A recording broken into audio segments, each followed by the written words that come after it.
The following program contains strong language.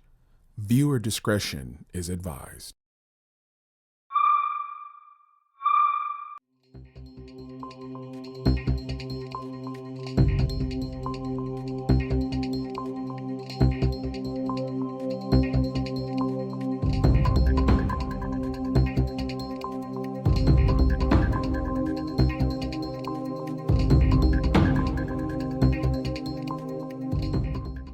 Circa 1949, in Columbia, South Carolina, Jim Crow laws were the status quo. Separate commercial districts existed, but were not exclusive, as the races were largely segregated in business and institutions. They were likewise separated in living space. During the era of segregation, neighborhood development followed racial lines, even though there were no ordinances forcing racial segregation. Though segregation was not always completely definitive, a Columbia citizen of the time would have known which neighborhoods were black and which were white. There were four major black parts of town: the area between Assembly Street and the Congaree River, Wheeler Hill south of the University of South Carolina, the Arsenal Hill area in the northwest portion of the city, and Waverly on the east side of the city near Allen University and Benedict College.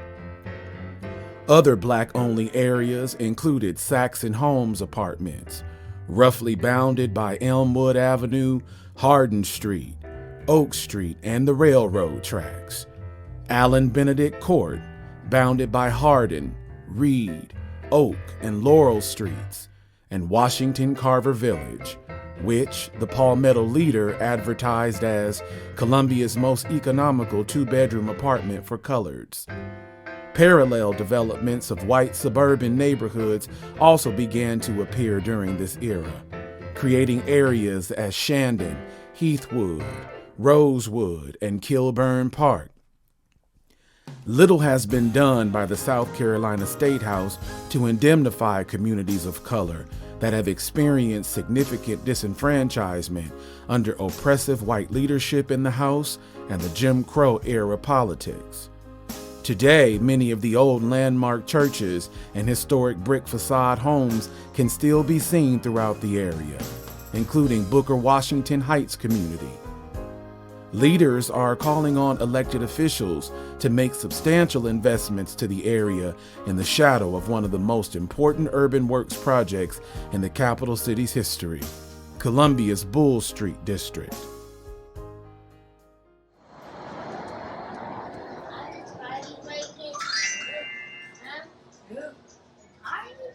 What? Say hi.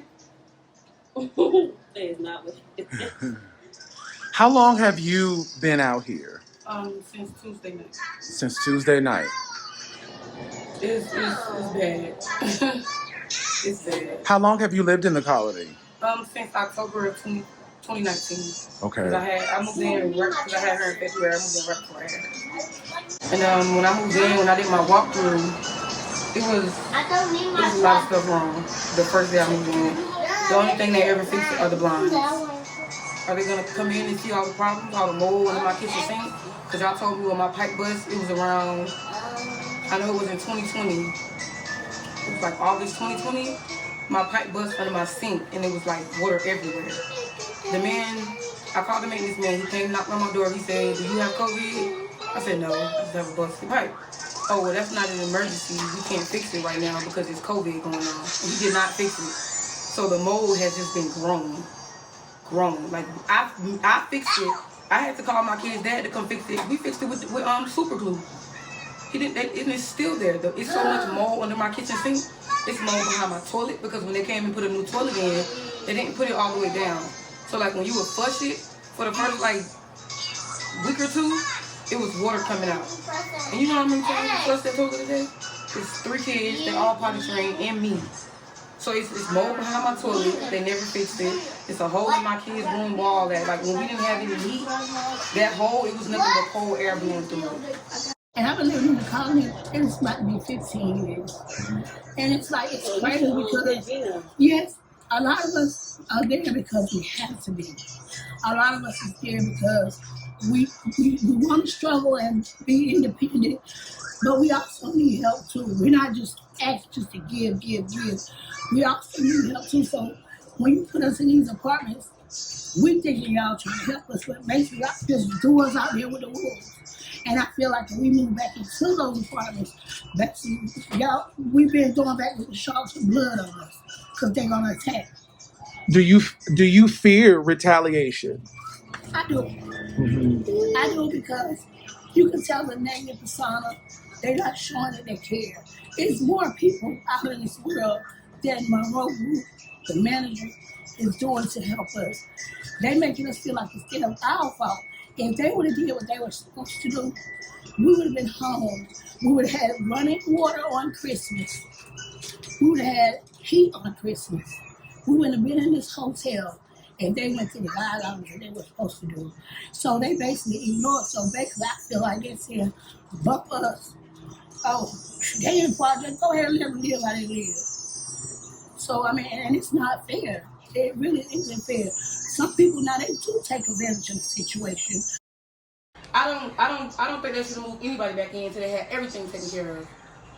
I don't want to go back in there and they talking about it. So it's not a gas leak in your apartment, but it's one of the one over there. Right. No, I'm not risking my children. I'm not doing it. So I already told them, unless y'all get everything in my apartment fixed, I'ma stay here. So yeah, I've watched them change the locks. I've like seen them go in our apartment. Since we've been going in my apartment, they've only been in there like 3 or 4 times. On the front, like the notes now on the door, like it says what's wrong in the apartment. So I went there yesterday because I'm like, let me try to get like some Pampers and stuff like that. And basically my thing says that I have a water heater leak. So my water heater is leaking and my stove is leaking. Because they left all of my lights on in my apartment. So I'm like, what the hell? Like, when I get my light bill, y'all not going to put the money on the light bill, so what's going on? So I called the maintenance, and they were like, we'll see what we can do about it. So I'm like, okay, well, why did y'all lock the doors? Because I could go in my house and turn off all my lights myself. And they were like, the city changed the locks. So I'm like, okay, so how are we supposed to get back in our apartments? Went there yesterday, they had everybody doors open. Like, literally, you could just walk in people. I walked in my apartment. They didn't ask me who I was. They didn't ask me nothing. I could have been anybody just walking in my apartment. Fire department didn't stop me, no nothing. I walked through my apartment about 3 or 4 times. I could have been anybody. Let's say if I walked in there, I'm just grabbing. You only need a few seconds to grab what you can grab and get out. They never said nothing. It was about Christmas Eve, I noticed that it was kind of cold in my apartment. So I'm like, maybe I forgot to do something to the heater or something, so I put it on, it still wasn't working. I emailed the front office manager, and I was like, hey, like, why we don't have heat? She was like, oh, we're giving out heaters or whatever. So I'm like, okay, well, when are me and my baby gonna get a heater? Because I have a 3-month-old in my house. She was like, I'll contact maintenance, let them know. That was in the morning time. I contacted her back at nighttime, and I'm like, what the hell? Like, it's still cold in here. It's like 50 degrees in here. I have a small baby in here. She was like, oh, they ran out of heaters. So I'm like, what the hell? So I called maintenance, and he's like, oh, they only had a certain amount of heaters. So I'm like, why would you give some people a heater and not older people? And how did y'all decide who gets a heater and who doesn't? Then the next day, literally, that's when the girl got shot. And then I guess they must have brought awareness to it, and they knocked on, like the fire department knocked on everybody's door, and they were like, hey, you have to evacuate your apartment. Now, I had emailed the councilwoman, and I was telling her about it. Tina Herbert. So I emailed her, and I was like, hey, what's going on? She was like, I heard they're giving out hotel vouchers. Went to the front desk. When I went up there, the fire chief was in there. He made the colonies move us. But displacement is hard, and taking people out of their comfort zones and doing it during the holiday season. It's hard on families. So that is why I'm hoping that our fire department and our code enforcement, that they can really work as quickly as possible to get everyone back home. But we also need management companies to handle their business and understand that people can't live in these conditions. Well, that was the thing. No one had called. I mean, you have to call and complain. And so our folks found out about all of the leaks that were going on when they came out for the shooting. Someone mentioned it, and everybody was here. You know what I'm saying? Like, so we do have to be put on notice of how widespread the problem is. Yeah. And once we're put on notice, then we can decide how much interaction and what kind of action we need to take. But a lot of folks honestly don't even know that they can call the city. Right. You know, they don't know that they can call code enforcement and complain. Do you see what I'm saying? So a lot of it is, and that's one of the things we're doing with the Affordable Housing Task Force, educating renters and educating landlords. These are your responsibilities. Renters, if they aren't doing 1, 2, 3, 4, this is who you call, to empower them so that they don't feel, because a lot of folks, if it hasn't been fixed and you've complained and complained, I've been through it. You get tired of complaining and you just think this is how it's supposed to be. Like, the colonies didn't want to move us. He's like, listen, you have to get, he's like, you have to get everybody out of these apartments right now. And that's what made them move us. When they moved us, they didn't give us time to get none of our stuff out of our apartment, no nothing. And within 2 days, they changed all the locks so nobody could get in their apartment. Even right now, if I try to go in my apartment, there's no way I can get in. I can't get in my front door or my back door. And they're barely letting people in. Even when I went to go get my baby Pampers and stuff, they were like, can you give us a second? I'm like, no, my baby needs Pampers. They're like, okay, well, we'll give you a few minutes. And I walked in there. But they kept everybody's doors unlocked while they were out there. And I had stopped one of the firefighters, and I'm like, when are y'all gonna lock our doors? Like, people's houses are getting broken into. And she was like, which is your unit? I told her my unit number. And she was like, we're not gonna do you like that. There's stuff that needs to be fixed in your apartment. That was like 2 days ago. On December 9th, our water was coming out brown. I have the videos and everything. Our water was coming out brown. I have a newborn. I sterilized his bottles.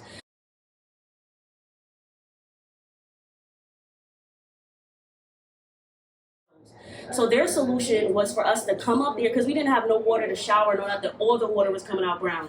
Their solution was for us to come to the front office and get bottles of water.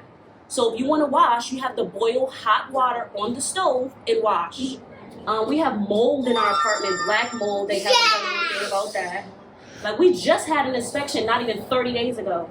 How did we pass inspection?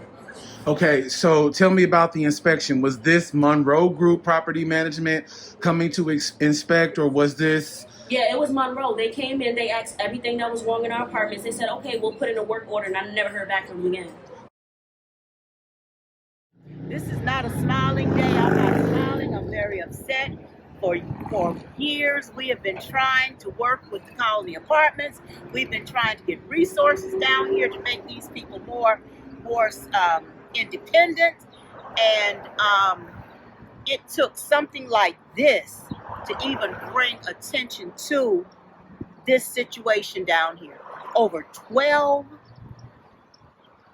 shootings since January. It's great to have city officials here firsthand, seeing how things were being handled. It was great to see that maybe finally now something is going to happen to benefit these folk. But more so than just fixing up these apartments, we need to take other steps. We need strategies. We need what's called exit strategies, so that when they get in here, it won't be their final destination. I heard 8 gunshots. The girl was laying on the motherfucking ground, dead. Man, I walked up there. I saw this little girl, bro, laying on the ground, and it wasn't even 5 minutes. It wasn't even like that. They gave the girl CPR. They didn't even try to bring her back. That girl was laying on the motherfucking ground, dead. This shit is real out here, bro. This shit real out here. Just like that. Me too. I figured the music. Punch a camera at these doors. Punch a camera at these doors. That's how ABC got shut down. That's how Saxon Home got shut down. When they shut the colonies down and they spread everybody out, guess what they're spreading out? Violence, crime. They spreading it all out. They putting it in these white people neighborhoods. They spreading it out to these black folks neighborhoods. It ain't no such thing as white and black neighborhoods, because we all together. They're gonna shut this motherfucker down. They're gonna shut the bishop down next. And guess what's gonna happen? crime gonna rise like a motherfucker. Mm-hmm. I used to be in this community a lot, so I understand they struggle when they go through. But a lot of stuff we done did out here, civic engagement stuff, informing people on voting and the people that's running in their area, just educating the community. Even I was just talking with one of my brothers, like, he said they just put a petition up about closing this community down. I said, that's why we push voting so much. You know what I mean? Because if people out here was voting, they can go to these city council meetings and they can use their voice and tell them what they need for this community to make a better community. But sometimes people just get content in their circumstance and they think, well, I don't got to vote. It don't affect me. But what's going on out here is what's affecting this community because they're not using their voice to get out and vote. So we come out here and we engage with the people, inform them on voting. We done did gospel concerts out here, just loving on the people, gains and peace. People become how you treat them. So if you lock some person up in an environment where they have to fight to survive, they have to shoot to protect themselves, that's what you're going to get. You're going to get attitude. You're going to get protect, because we're always on protective mode. Mm-hmm. Out here, you're always on protective mode. If my kid, she's 19 years old, if she's outside and I hear yelling, I go outside. I'm ready to fight. Who's fucking with my child? If they're not here and they're out in the area somewhere and I hear gunshots, I pick my phone up. I'm calling repeatedly. I'm texting. I will walk this colony to look for my kids to make sure that they're okay. That's just what you get. 2 or 3 o'clock in the morning, you in your bed sleeping, you hear shooting. Now you got to jump up and run and look, make sure your kids are still alive, breathing. They're not shot in their bed. You got to check yourself, make sure you're not shot while you checking on your kids. This place is not safe. Because if you ask them, can you move? Can they transfer you out? Oh, they don't do transfers. Okay. So then you say, okay, well, if I move on my own, can I take my assistants with me? Like if you get a utility check or something like that. No, you don't get to take anything, any kind of benefits that you get out here, you don't get to take it anywhere with you. So you got to move on your own. And whatever you move to is whatever you move to. My daughter is in college. So I try to do as much as I can for her. Then I have my 1-year-old son. My 16-year-old daughter, I gotta take care of my kids. I can't say, okay, yeah, I'm gonna move out of here and the hell with what my kids need. The hell with what I need. We're just gonna move out of here. Mm-hmm. No, I'm basically stuck in here. I tell my girlfriend all the time, once you move in this hole, it's hard as hell to get out of here.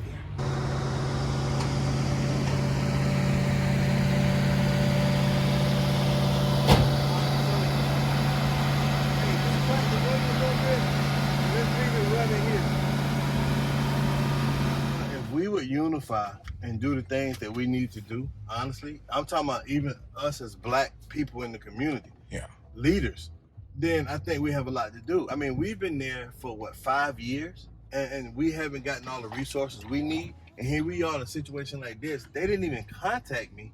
They said, hey, can you help us with this? When they know anytime there's something happens, we always provide the resources. Mm-hmm. It's just that I don't know if management changes so much. I don't know if they just don't know. Can you cut the music on?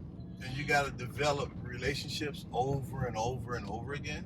So every time a new manager comes into the colonies, guess what? You have to provide new relationships. You have to get in there, meet the new person in and say, hey, this is what we provide. But every time you develop that relationship, that person leaves. I've had Ed McDowell come through and we've talked to the people in the community. We put out voter registration, the NAACP. We've done all the things we can do. This was a humanitarian effort. We could not let folk go another day without heat and water. It was totally irresponsible of Monroe Group to not do anything. We've tried to contact them.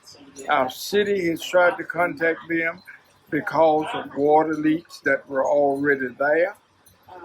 And you mean to say you're going to let folks suffer during the Christmas season?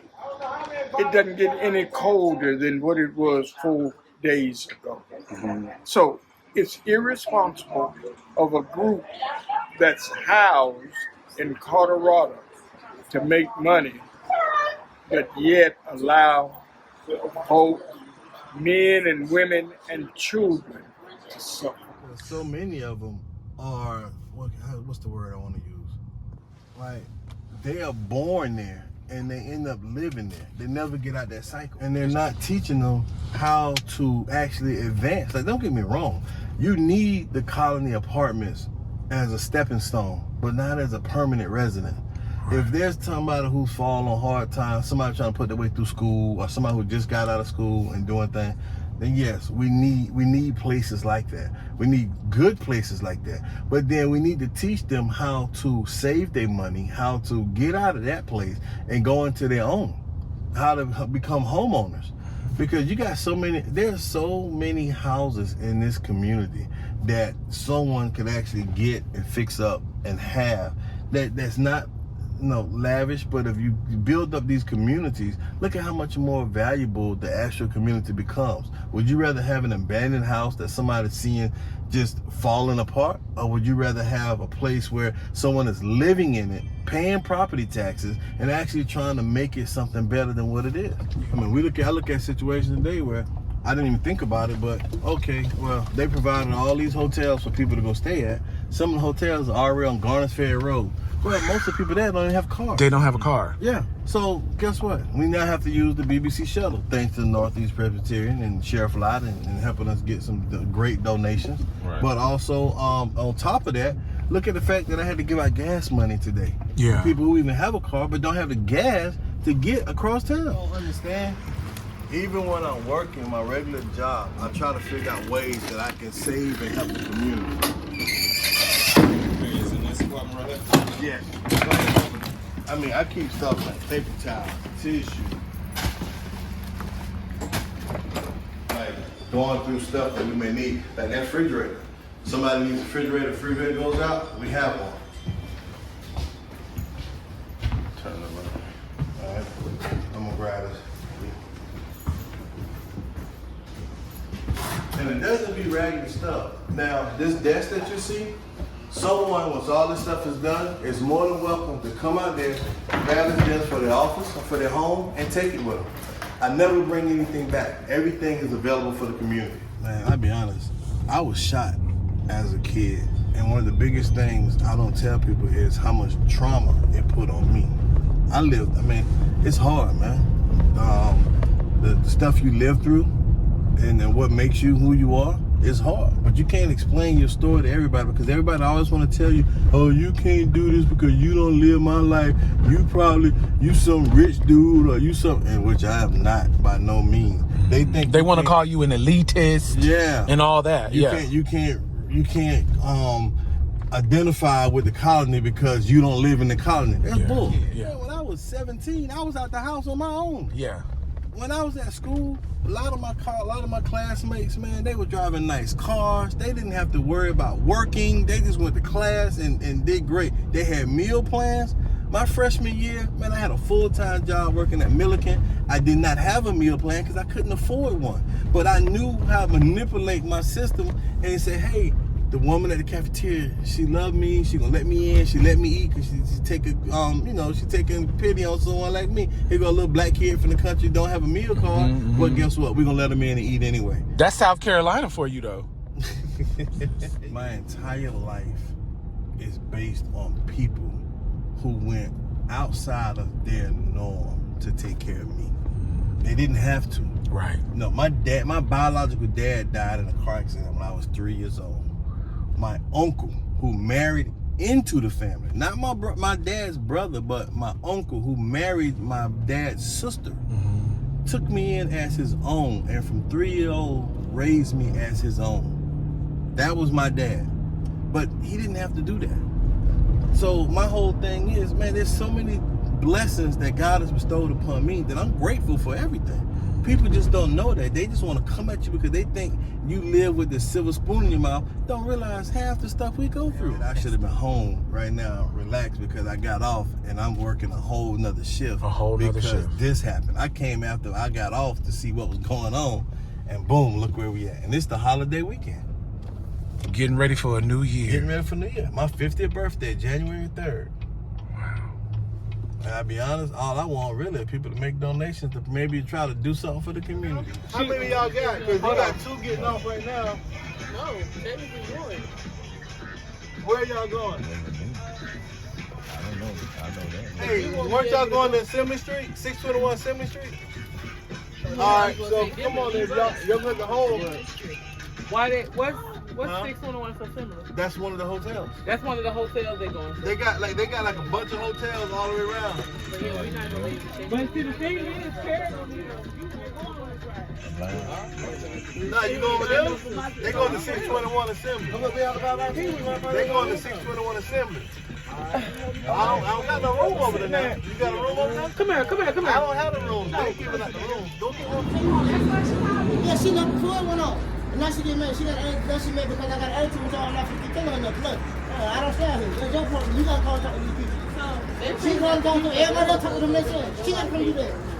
She's too lazy to do that. Because it was hard enough for us to get hotel rooms, and they was nice enough to give us the blocks that they gave us. So don't go in there and tear it up. I told her, how many times I said that? In every batch. But they wanted to buck with me. You bucking with me, I'm probably not the one to buck with right now. Because we working overtime doing more than what we need to do. You see what I'm saying? At this point, yeah, we are all over the limit. I have but you go home to you don't know what I go home to, because guess what? You don't even know how far I got to travel. But at the end of it all, we're doing our best. We being told we got to feed them. Why?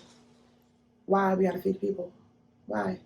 If they was home, we wouldn't have to feed them, right? No. We don't know when we're going to put them back, because every time we think we close, they hit us with something else. So at this point, Who is they? Is that code enforcement? everybody. And we don't even, at this point, we don't even know who it is at this point. We just know they. So we just going to call that section over there they. Then we going to call that section they.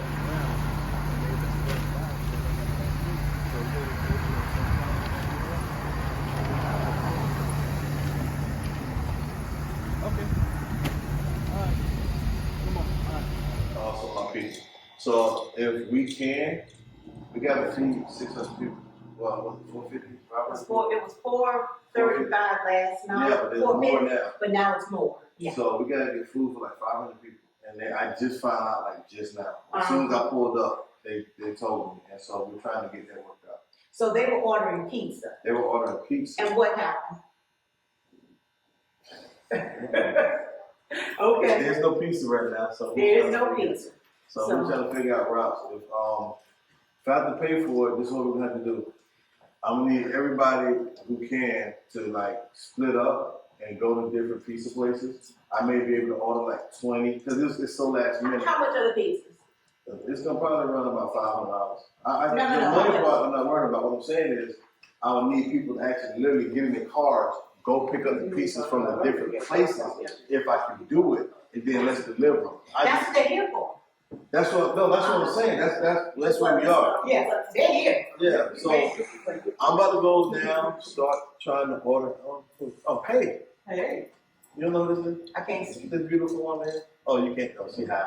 So, you want to tell me who you are? Hey, hey. Like I thought she knew who you were. Come on over here. Right. So, Dr. Capri. what we have to do now is just mobilize on that. And this is what we've been dealing with. It's not that it's unorganized. It's just every time something happens, we have to put the fire out and just move with it. So we're going to try to move with it. I'm going to start trying to see what they need me to do. I'm going to start ordering the pizzas. I'm going back over here now. And if we can say, like, everybody has a different part, or something grow together. I'm separate. You separate? Separate. All right, so, yeah, you brought me sitting in the car. She been holding the baby, ain't doing nothing. She was canceling her sandwiches, and she stopped playing whole Guess thing. what? Huh? I'm gonna see if the baby gonna pay. I ain't saying nothing. So, all right, guys, the shuttles, I'm waiting on about 2 more people we can get them, but you guys are going to a loft. Okay. We gotta go right behind it. So, yeah, we okay, good. Another thing we're doing out there is shuttling. So, if you guys haven't heard yet, Virginia, we've been out since what, 3 o'clock yesterday morning? Got back up this morning, we were back at So it's crazy. But you remember Shelley residents, like people who were. Yes, residents. So they haven't moved everybody yet to the hotels yet? No. Matter of fact, y'all just got y'all hotel today, right? Yeah, so they just got some people thought they could stay. They trying to sneak. Yeah, I didn't want to say that, but some people thought they could Now, stay. if y'all can see, like, issue a mandate for everybody. It's on the door, on shelters. Well, I really believe that a lot of things that have happened that make the news would not have actually happened if the current management, not management before those folks who are in there, but the current management had let us come in and bring resources. We've had opportunity to have a library in this area here. You've been in there, we still have books. We had a Rotary Club that was going to set up a library, purchase bookshelves. And we were turned down, told no. This was after the management before them told us, of course. And they were excited about us coming in.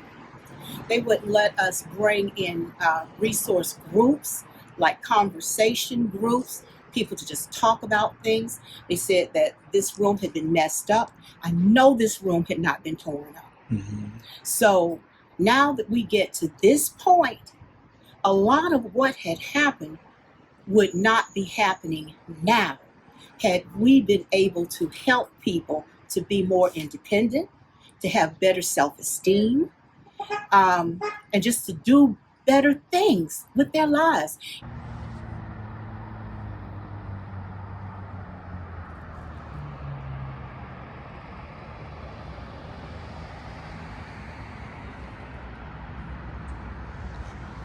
Sunday soul